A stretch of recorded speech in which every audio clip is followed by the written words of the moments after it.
bahasa luar negeri itu namanya matematika peminatan. Oke, sebelum itu kakak mau nanya dulu, ada yang nggak hadir nggak ini hari ini? Ada. Arti Zikri. Ini sakit. Ya, saya tahu. Kemarin kan juga nggak masuk. Oh iya. Oke. Sebelum memulai pembelajaran, ada baiknya kita berdoa dulu kepada ketua. Tolong pimpin doanya.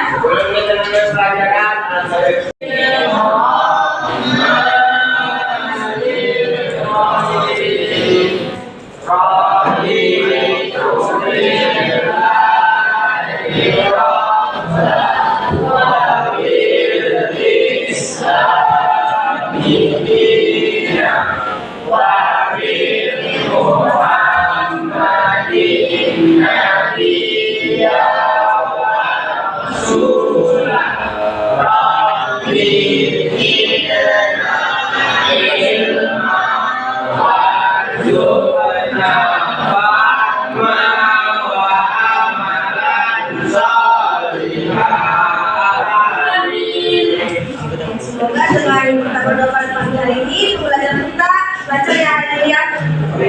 Oke, pada sebelumnya kita kan telah mempelajari yang namanya polinomial dan matriks. Nah, sekarang kita akan masuk ke dalam bab baru, yaitu transformasi geometri. Nah, pasti ini udah bukan hal yang jarang di dalam kalian. Secara transformasi, bahkan ada film juga kan kalian nonton ya. Nah, dari yang kalian pahami, dari yang sering kalian dengar, dari yang sering kalian amati, menurut kalian definisi dari transformasi ini apa? Perubahan. Oke, jadi transformasi itu adalah perubahan. Nah, perubahannya gimana kak? Secara kan ini transformasi geometri yang biasa kami amati kan bukan itu, gitu kan? Oke, next. Jadi di sini ada mau kita berikan. Bagaimana transformasi digunakan dalam kehidupan sehari-hari? Ayo. Banyak lah. Ya, banyak. Ya, pergeseran kursi. Ya, pergeseran kursi atau yang biasa kita disebut dengan translasi. Dari yang berawal di sini hingga bergeser ke sebelahnya. Ada namanya refleksi, pencerminan. Nah, ini bukan hal yang jarang untuk apalagi bagi perempuan ya. Pasti sering bercermin. Ada yang namanya rotasi, kayak kita mutar kunci, ada jam berputar, ya kan? Nah, ada yang namanya juga dilatasi. Dilatasi itu perbesaran atau perkecilan. Contoh nih, kayak kalian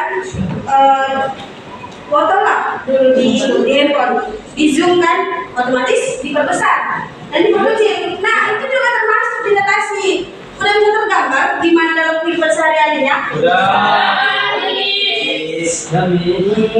Nah, tujuan pembelajaran kita pada hari ini yaitu yang pertama ada memahami konsep transformasi pada bidang kartesius. Yang kedua itu menjelaskan hubungan antara matriks dan transformasi. Nah, jadi di sini kita bukan hanya mempelajari tentang transformasi saja, tapi kita akan merangkum matriks ini dengan transformasi. Kemarin kan kita udah belajar juga kan tentang matriks kan? Nah, di sini kita akan menerapkan matriks ini. Ada yang matriks identitas, maupun yang lainnya. Nah, kalian matriks penjumlahan itu akan disangkut pautin dengan transformasi yang akan kita bahas pada hari ini. Nah, yang ketiga ada melakukan transformasi komposisi dengan matriks. Oke. Baik, yang pertama ada transformasi pada bidang kartesius. Tadi kan kalian sudah bahas, nah transformasi itu apa? Saya bilang tadi, transformasi itu perubahan. Itu transformasi secara umum. Lantas gimana dengan transformasi pada bidang kartesius? Ternyata transformasi pada bidang kartesius itu yang awalnya kecil, semuanya gini. Awalnya kecil hingga besar. Yang awalnya dia berada di sumbu X positif bergeser dan jadi X negatif. Nah, bergeser dia kan. Yang awalnya dia ada di bawah jadi di atas. Nah, perubahan itu yang dimaksud dengan transformasi pada bidang kartesius. Oke, next. Ada yang disebut yang pertama akan kita bahas yaitu translasi atau pergeseran. Coba satu orang ada yang membaca? Oke, dapat. Coba baca apa itu translasi. Transformasi translasi atau geser. Menggeser posisi objek sejauh vektor tertentu tanpa mengubah ukuran atau orientasi. Rumus-rumusnya B X, Y jadi X tambah A, Y, tambah B. Oke. Berarti secara tidak langsung kita membutuhkan yang namanya vektor. Jadi kita harus memberikan vektor dulu sehingga kita dapat menciptakan pergeseran. Ya kan? Nah, di sini saya akan berikan satu grafik.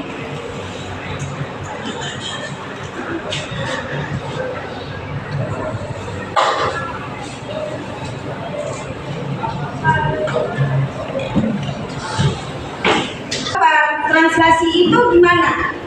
Kita akan beri X. Di sini otomatis titik utamanya yaitu 0.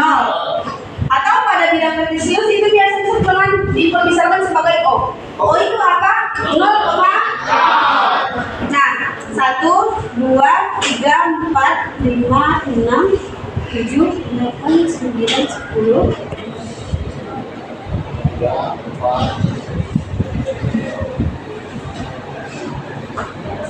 Oke. Nah, di awal saya akan berikan dia berada di titik 2,3. A 2,3. Nah, ini juga pastikan kita tahu X-nya mana, Y-nya mana, ya kan?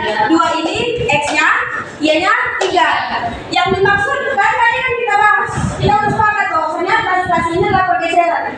Kak, pergeseran yang gimana sih Kak? Digeser aja gitu.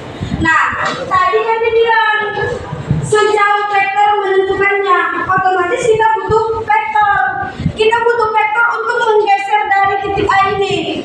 Kita kakak beri dia vektor, atau di dalam translasi itu diberi syarat translasi 2 dan 2. Jadi kalau kalian ketemu dia seperti ini juga sama.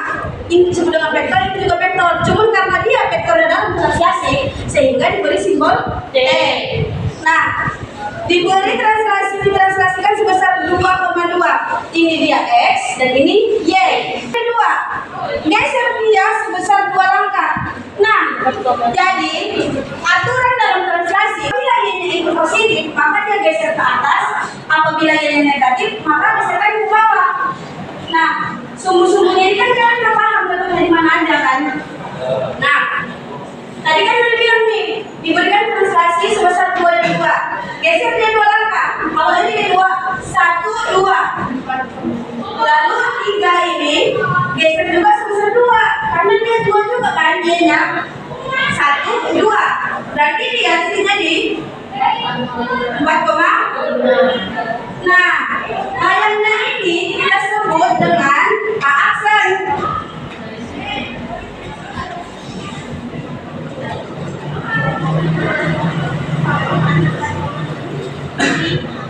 Satu, 2. Ya kan? Benar atau salah? Nah, jika titik koordinat awalnya diberi A, maka bayangannya ini disebut dengan A aksen.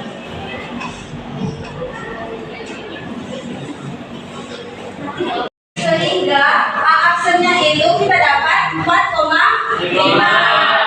Nah, peraturannya itu yang harus kalian ingat. X dan Y-nya dia digeserkan sebesar berapa, dan dia posisinya minus A atau positif. Jadi kalau seandainya titiknya kakak ganti, jadi apa? 6, 4,6. Jadi sebelah ada 4,6. Diberikan translasi sebesar 3, minus 2. 7,4. Ya, kalian.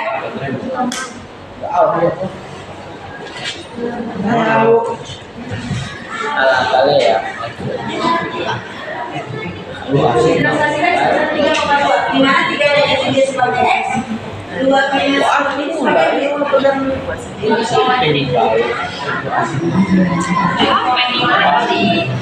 Ada pemegang. Jadi aku lihat jadi bahan. Oke.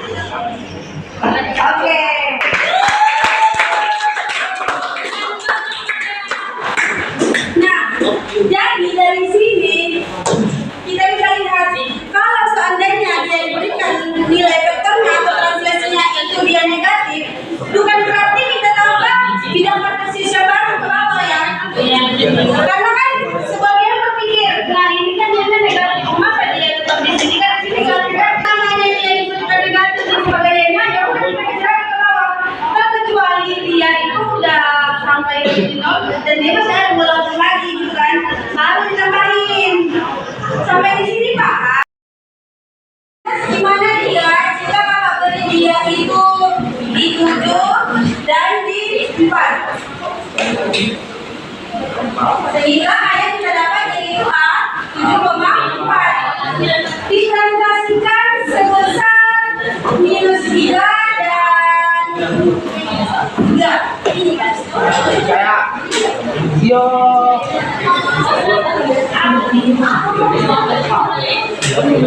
Betul. Tujuh. Jadi ya.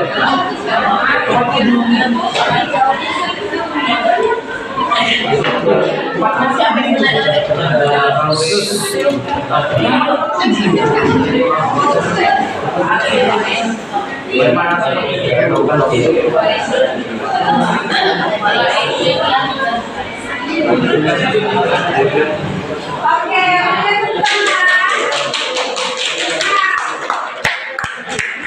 jadi juga sama, jika S-nya itu negatif, maka dia kita geserkan ke kiri. Tidak perlu menambahkan grafik lagi dalam tambahan.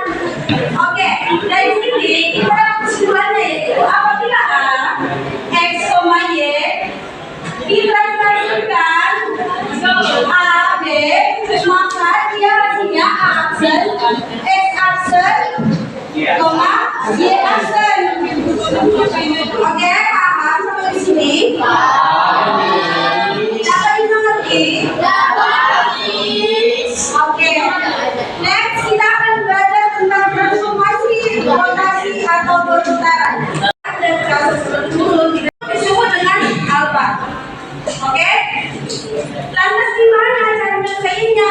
Nah, ini disebut dengan A aksen seperti tadi. A aksen X, Y. X aksen, Y aksen.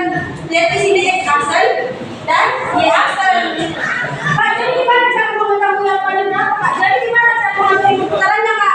Nah, jadi cara mengetahuinya itu X aksen dan Y aksen itu karena alfa ini sebagai perputarannya. Nah, selanjutnya ada spin alfa. Nah, lanjut ada sin alfa lagi, lalu cos alfa dikalikan dengan X dan Y.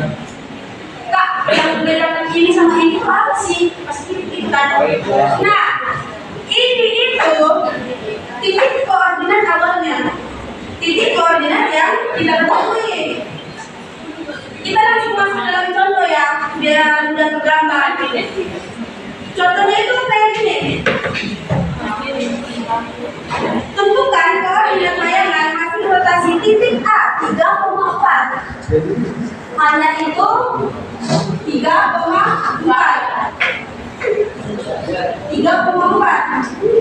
Lalu dia diputar sebesar 90 derajat. Berarti alfanya dia 90 derajat terhadap titik pusat O atau mono, masih sama seperti ini. Nah, ini kan kita pegang kuncinya, lalu ini juga kita pegang kuncinya. Nah, bila kita masukin, nah, jadi kan ini itu berapa X aksen dan Y aksennya.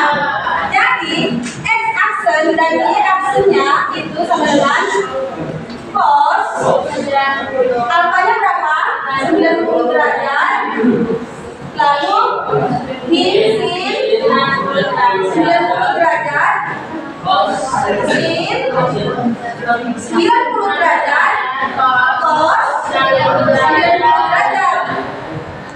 Dikalikan dengan titik awalnya X dan Y, ini titik koordinat awalnya 3 dan 4. Nah,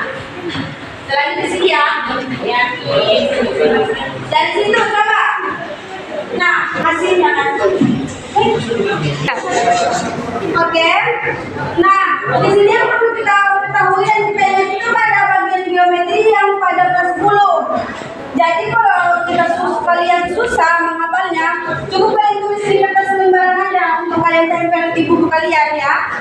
Nah, jadi kita lanjut. Untuk mengetahui X aksen dan Y aksennya itu, berapa cos dari 90 derajat? 0 min 1 Sin dari 90 derajat itu kan 1. Cuman karena dia min jadi min 1 Sin dari 90 derajat itu 1. Cos dari 90 derajat itu apa dong? Lalu kita kalikan dengan 3 dan 4. Nah, di sini udah masuk matriks kan, namanya perkalian dalam matriks. Nah, untuk menguji kepahaman kalian, saya mau tunjuk satu orang untuk mengerjakan ini. Ya, itu di sebelah kalian.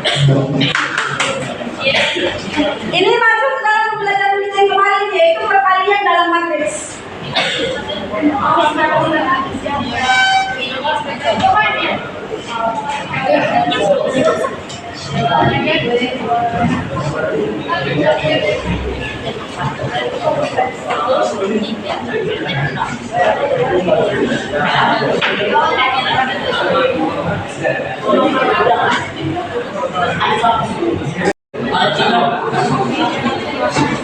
Oke, dari di sini kita dapat hasilnya, yaitu X aksennya kita dapat -4, Y aksennya kita dapat 3. Nah, dari cara matriks ini tadi kan ada di pelajaran kita dengan keterkaitan antara si matriks ini dengan transformasi geometri. Nah, disinilah keterkaitannya. Dia itu berkaitan untuk mempermudah kita. Karena kan di dalam transformasi ini kalian bakal menggunakan kursor dan jangkauan nanti. Nah, selain itu juga kan ini akan mendekati jam istirahat ya. Nah, ini saya akan berikan kalian tugas berkelompok ya.